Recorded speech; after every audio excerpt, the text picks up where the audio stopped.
Tomemos asiento.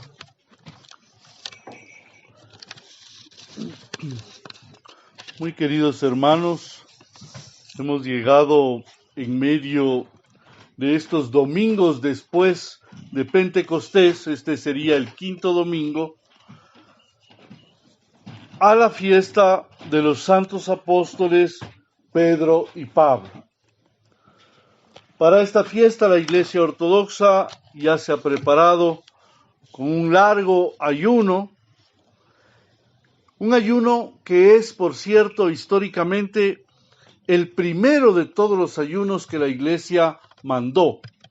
Por lo tanto, no es un ayuno optativo, es un ayuno preparatorio del corazón, que justamente se lo hace después de haber recibido el Espíritu Santo, como una especie de meditación al mismo tiempo que de esfuerzo físico y espiritual, para comprender esa magnanimidad, esa grandeza, primero de estos dos grandes apóstoles, Pedro y Pablo, y junto con ellos todos los apóstoles.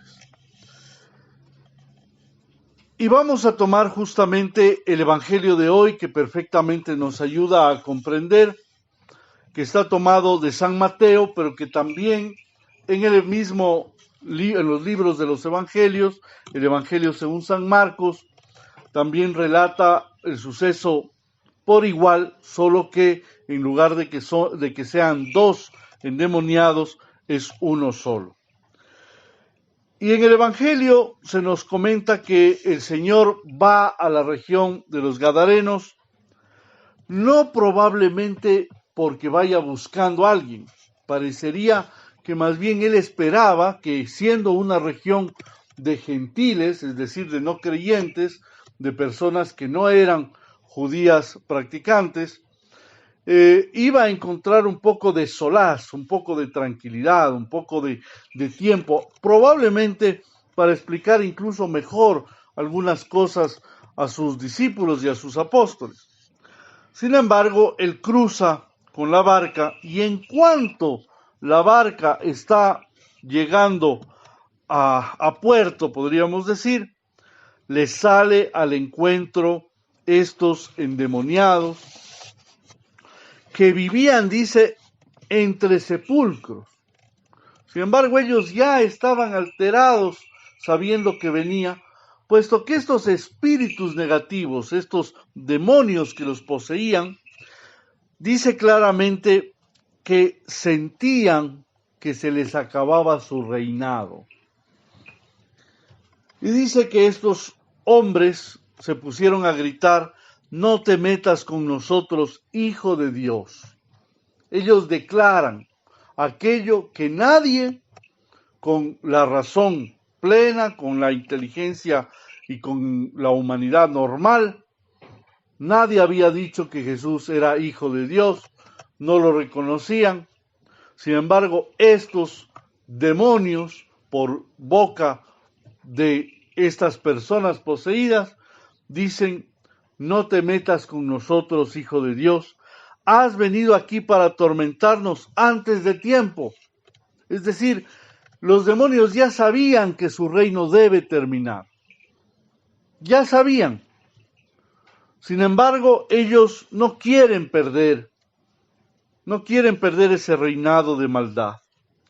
Queridos hermanos, lo primero que debemos meditar en este domingo y que es clave para nuestra propia vida espiritual es que cuando el Señor Jesús aparece como el Mesías, la palabra Mesías, su traducción al griego, su transliteración es Christos. Christos significa el Mesías, el ungido de Dios. Cuando aparece el ungido de Dios, el Mesías, el Cristo, eso lleva consigo necesariamente el fin del reino de Satanás. Esto nos lo tenemos que grabar. ¿Por qué? Porque justamente Satanás demuestra ya en el Evangelio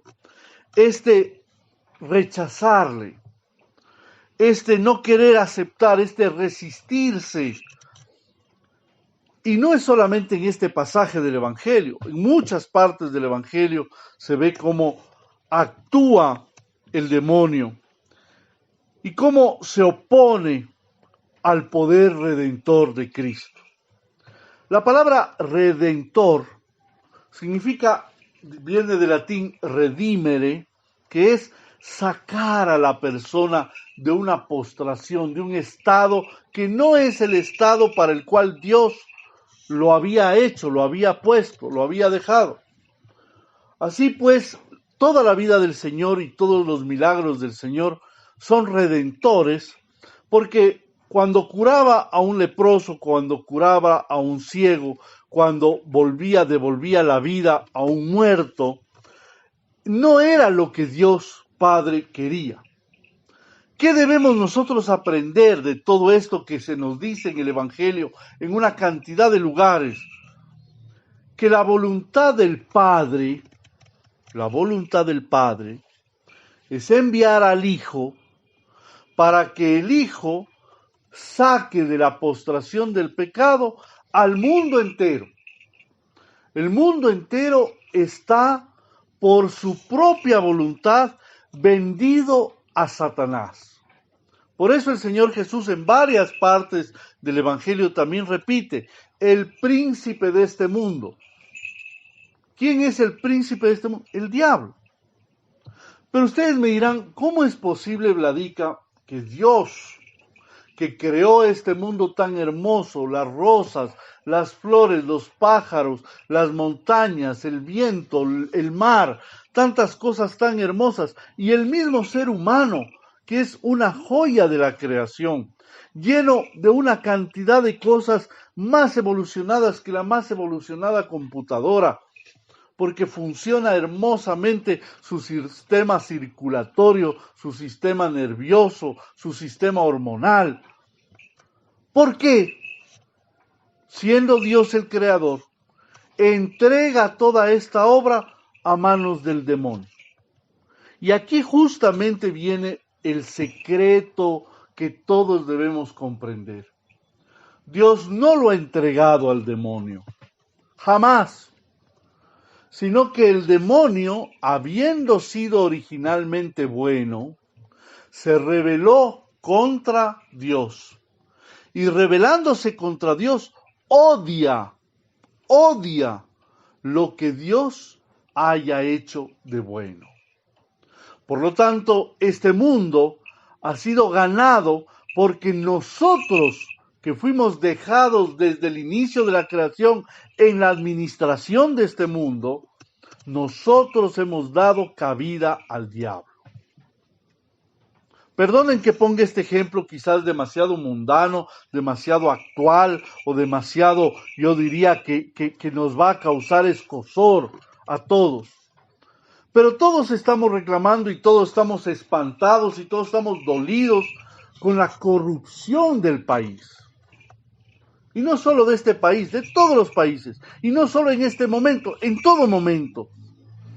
Porque incluso la pandemia ha causado que en Argentina, que en Chile, que en Bolivia, que en Brasil, que en todo lado haya una corrupción vergonzosa, aprovechándose del dolor humano y de las discapacidades de la gente. Creo que absolutamente a todos nos ha causado verdaderamente náusea, el ver con dolor la sinvergüencería y la corrupción que no tiene nombre. Pues exactamente igual es el pecado, exactamente igual. ¿Y qué vamos a decir? ¿Vamos a echar la culpa a Juanito, a Pepito, a Manuelito, al que estuvo, al que fue, al que lo puso, al que lo sacó? Siempre buscamos culpables, pero el primer culpable es el ciudadano ecuatoriano que dio su voto. Digamos las cosas como son. Nosotros hemos colocado personajes que nos gobiernen. ¿Y Dios entonces dónde está? La gente se pregunta y dice, cuando hay personas discapacitadas que tienen necesidad, ¿qué es lo que hace Dios? Dios sabe qué es lo que hace. respetar lo que nosotros hemos administrado mal, para ver si así nosotros aprendemos. Y por eso mismo el obrar de los demonios, que esto se ha dado a lo largo de la humanidad, y la gente se ríe, dice, son cuentos de niños, son historias. Cuando dicen eso de que no es verdad, le están todavía dando mayor razón, porque ¿qué es lo que quiere el demonio? Que nosotros creamos que no existe. Así de sencillo. Y cuanto menos creamos y cuanto más nos burlemos de la religión y cuanto más dejemos de lado las virtudes y cuanto más querramos elevar o dejemos de elevar la vida de los hombres a la perfección, más Satanás podrá destruir completamente la obra de Dios. Nos quejamos, nos llenamos la boca y los corazones diciendo continuamente, qué malo es el hombre, que a través del plástico, a través de la polución, a través de los daños ecológicos, hacen daño. Cuidar, hay que salvar los perritos, los gatitos. Pero todos los días gastamos en plástico y seguimos utilizando y no hay conciencia y se sigue haciendo lo que da la gana y se sigue viviendo en un sistema mercantilista. Los demonios, por boca de estos dos o uno, en el caso del Evangelio de Marcos, en cualquiera de los dos casos, por boca de estos hombres poseídos, dicen los demonios, y se quejan, ¿a qué has venido a destruir nuestro reino en la tierra? Por eso los cristianos son por encima de todo guerreros. Por eso los primeros que respondieron claramente al llamado eran originalmente soldados romanos, que sabiendo y entendiendo lo que era la milicia, entendieron muy bien lo que era el camino de lucha contra Satanás. Bendito San Jorge, bendito San Teodoro el general, bendito San Demetrio y tantos otros hombres santos que decidieron, siendo militares, seguir al Señor. Pero ya previamente los apóstoles habían llevado una vida como de milicia. Y después hombres y mujeres que le siguieron, desde la primera apóstola, la misma María Magdalena, y después de eso inmediatamente Santa Tecla y toda la pléyade, porque solamente se puede decir así, pléyade, de hombres y de mujeres que se entregaron radicalmente a no permitir que el diablo tenga un reino. Yo les pregunto, como nos debemos preguntar todos, ¿es que acaso nuestra vida está hecha y construida para luchar contra el reino de Satanás? ¿Es que día a día nos levantamos como un ejército atento a luchar contra todo avance del enemigo? ¿Es que verdaderamente ponemos todo nuestro interés en mirar por dónde podemos evitar que entren las fuerzas del enemigo, tanto en la sociedad como en nuestras propias vidas? No. Dejamos obrar al mal, igual como hemos dejado obrar a la corrupción en la sociedad. Igual. Todos se quejan, todos lloran, nadie hace nada. Por lo tanto, es perfectamente comparable la vida de hoy en día con la vida espiritual. Y pretendemos, y queremos, y exigimos. A Dios le suplicamos constantemente, Diosito, Diosito, y a Dios le exigimos y creemos que tenemos derecho de recibir milagros, ayudas, conversiones, favores, trabajo, salud. Pero cuando Dios nos pide algo, nosotros ponemos el letrero out of service, fuera de servicio. Estoy de vacaciones, no puedo. No incurramos nosotros jamás en la aberración tan terrible que tuvo este pueblo de Gadara, de ir a donde Jesús y decirle, Señor, ándate de aquí, porque más nos haces males que bienes. ¿Y por qué podríamos decir que Dios nos hace males? Porque no sabemos ver más allá de nuestra nariz. Porque creemos que la verdadera vida es tener un trabajo, es tener la comida, es tener lo básico. Somos bien animales.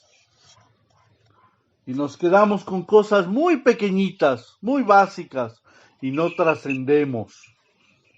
Las cosas de la tierra, queridos hermanos, son solo medios para acercarnos a Dios. Y si las cosas de esta tierra no nos acercan a Dios, no valen.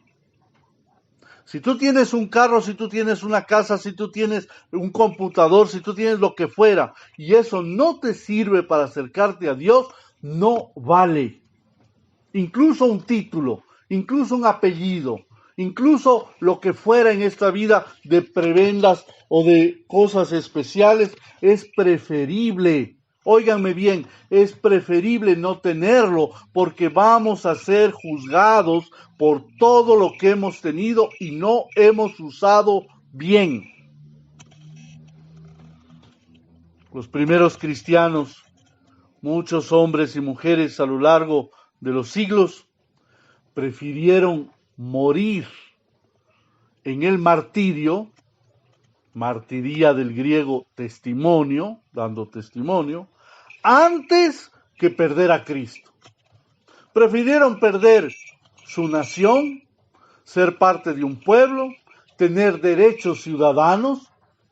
Y ahí tenemos el ejemplo justamente y claramente de estos dos grandes apóstoles. Pedro, ¿qué perdió? Pedro dejó casa, hijos, posibilidades, un buen negocio. Era un pescador exitoso. ¿Y creen que no le habrá costado dejarlo todo para seguir a Cristo? Le habrá dolido. Y seguramente le acompañó su esposa. Hay una antigua historia, no comprobada, ciertamente, pero que está dentro de los anales de la historia de la iglesia, que incluso tuvo una primera hija, la cual esa hija tomó el nombre Petronila, y es santa. Y se habla también de justamente todo lo que dejó Pedro. Pedro era casado, esto está comprobado en el Evangelio cuando el Señor Jesús va y cura a su suegra. Si tuvo suegra, tuvo mujer. Evidente. Pablo no. Pablo era seguidor, en cambio, siendo judío radical y enemigo del cristianismo. Son dos casos diferentes. El uno era del pueblo, el otro era un hombre cultivado, etcétera, en la palabra de Dios, soltero. Por eso los dos, aunque son tan distintos en su carácter, en su forma de ser, los dos fueron dos luminarias, porque los dos fueron fieles a Cristo. Esto es lo fundamental.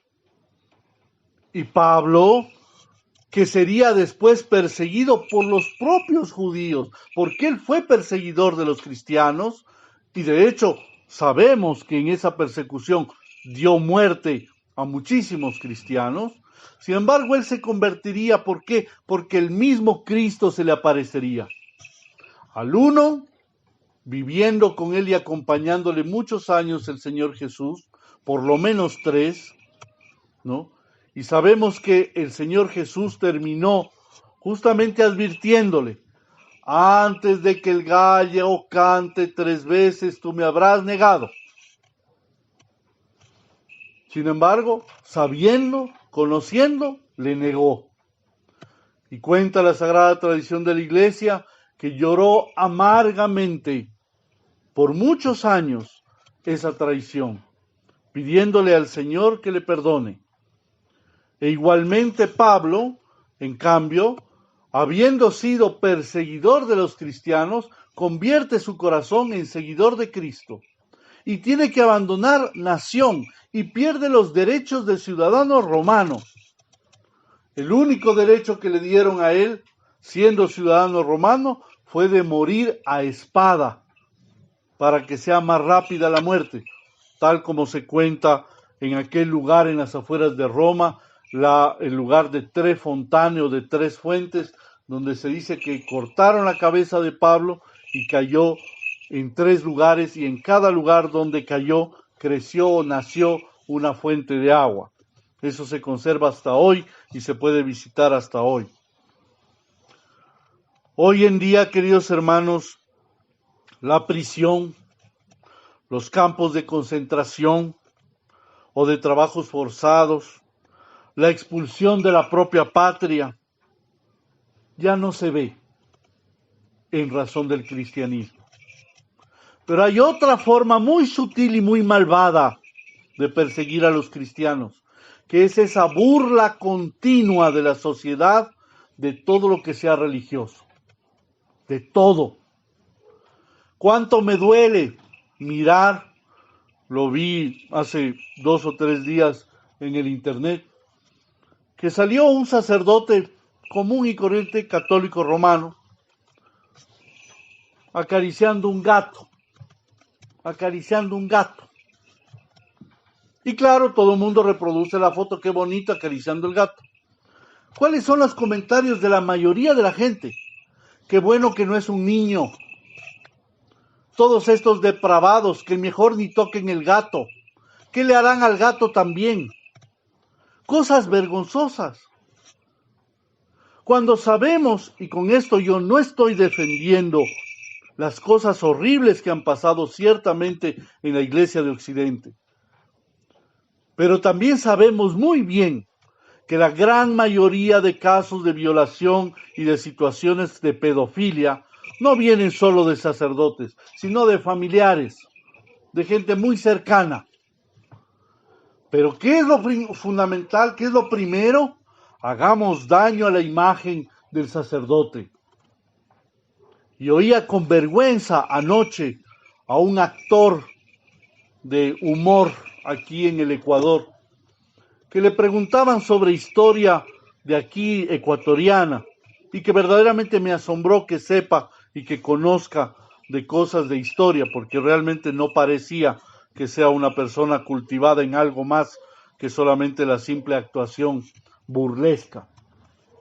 Sin embargo, este muchacho, verdaderamente conocedor de muchas cosas, habló muy bien, pero terminó de poner la cereza del postre, hablando en contra de la religión y diciendo horrores con total desconocimiento real de la fe, porque él fue bautista, ni siquiera él fue católico romano para que se meta a hablar de algo que conozca.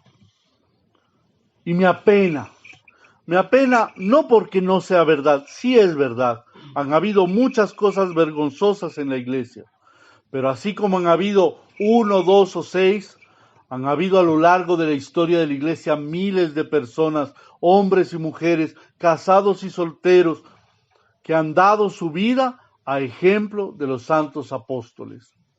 Por eso hoy, vestidos de rojo, estamos hablando de testimonio, martiría, entrega de nuestra vida y alejamiento y renuncia del mundo, porque no se puede comprender el Evangelio si no hay generosidad, y porque necesitamos hombres y mujeres que sean casados o solteros, que sean blancos, negros, amarillos o de cualquier color, que estén dispuestos a entregar su vida y no a quedarse apegados a las cosas del mundo, porque las cosas del mundo siguen estando bajo el poder del príncipe del mal y siguen sin darnos satisfacción completa.